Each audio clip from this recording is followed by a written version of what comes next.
Welcome back, everyone. So in the previous video, I showed a summary slide that talked about the importance of the coefficients of a balanced chemical equation to do stoichiometry type problems, being able to convert moles of one substance to moles of another. And I said that we would start to do some practice problems using balanced chemical equations in stoichiometry. But for that, we first needed to talk about or introduce this concept of limiting and excess reactants. What exactly does that mean? And why are we cooking? And why is it important with regards to chemical equations? Let's first introduce the concept of limiting and excess reactants with respect to cooking, and then we'll apply it to chemical equations. So I give this example in my intro chem class, and I think it works.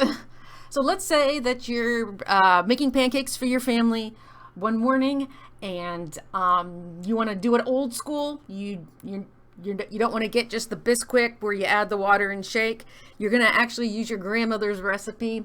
So you dig around for your grandmother's recipe, and your recipe, and I just made this up as an example, but your recipe says that if you have 1 cup flour, 2 eggs, and ½ teaspoon of baking powder, the combination of those 3 ingredients, of those 3 reactants, gives you a product of 5 pancakes.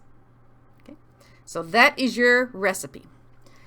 So you go rummaging around in your cabinet or in your pantry, and you find that you have 3 cups of flour, 10 eggs, almost a dozen, 10 eggs, and 4 teaspoons of baking powder. And you want to know, how many pancakes can you make? Are you going to have enough just for your family, or are you going to be able to invite the whole neighborhood for pancakes? With social distancing, of course. Well, you, being a good chem student, you remembered your dimensional analysis skills, and you said, hey, I'm just going to do a quick calculation using my recipe, using my recipe to calculate how many pancakes I can make from my ingredients, from my reactants. So if you do a calculation with regards to the flour, you know that from what we stated here, that you've got 3 cups of flour. Using an information that's in the recipe, for every 1 cup of flour, there's 5 pancakes. And so I write that information as like a conversion factor. From my calculation, I should be able to make 15 pancakes. But then you think, wait a minute though, that's if I do this calculation or determination of how many pancakes I can make based off of the flour. If I use information from the eggs, about the eggs, I get 25 pancakes. Oh man, and it's even more if I do a similar calculation using the amount of baking powder and the information about baking powder that I have from my recipe. I get 40 pancakes. Not all of these answers can't all be correct. So the question is, which one is correct? How many pancakes are you able to make? Is it 15, 25, or 40? Hopefully the answer that you're screaming out at me or thinking is 15. Why is it 15?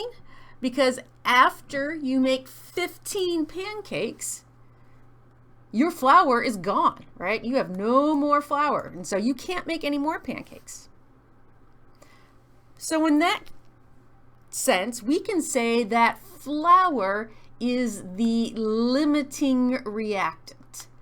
That is the reactant that produced the smallest amount of pancakes, or the smallest amount of product. And the limiting reactant, the limiting reagent, is what dictated how much product to receive. So how does this work with chemical equations? Well, in chemical equations and doing stoichiometry, you always need to use information about your limiting reactant to calculate product yield. So there are two ways to determine limiting reactant in a problem. Those two ways that are both presented in your Cengage MindTap. One is called the mole ratio method, and one is called the maximum product method. Now, I kind of like this second way better. That's just what I illustrated on the previous slide with the pancakes, but I did want to show both ways since both are presented in MindTap and on your e-text. That first way, the mole ratio method, it really works best if you only have two reactants, because in that in the way that you determine limiting reactant there, you calculate in moles one of the reactants that's needed and then compare that to the amount available.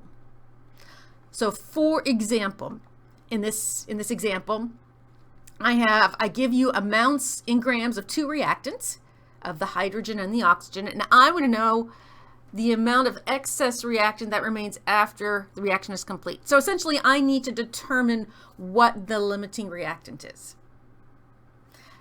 To do that, using the mole ratio method, I look at how many grams of each that I have.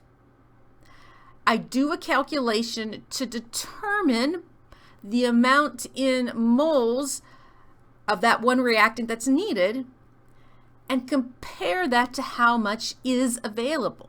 So using, you just pick one to do that calculation. So I just decided to pick hydrogen. In this example, they picked hydrogen. They used the amount of hydrogen that's given, and then they calculated using the molar mass of hydrogen and the stoichiometry based off of the balanced chemical equation to calculate how many moles of oxygen, how many moles of reactant are needed to react with this amount of hydrogen gas. Okay. So according to this first calculation, 8.40 grams of hydrogen will completely react with 2.08 moles of oxygen. Do I have 2.08 moles of oxygen gas? I don't know. I know I have 61 grams. If I convert that 61 grams into moles using the molar mass of oxygen, I see I have 1.91 moles. That's less than what is needed to react with the hydrogen gas. So that means that oxygen is the limiting reactant. So that is a perfectly valid way to do this problem. But the downfall of that problem is that it really only works best if you have two reactants. What if I had a third reactant?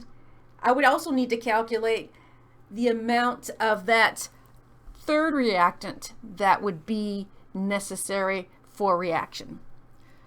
So what I recommend is this maximum product method, which is illustrated. This is an example from MindTap.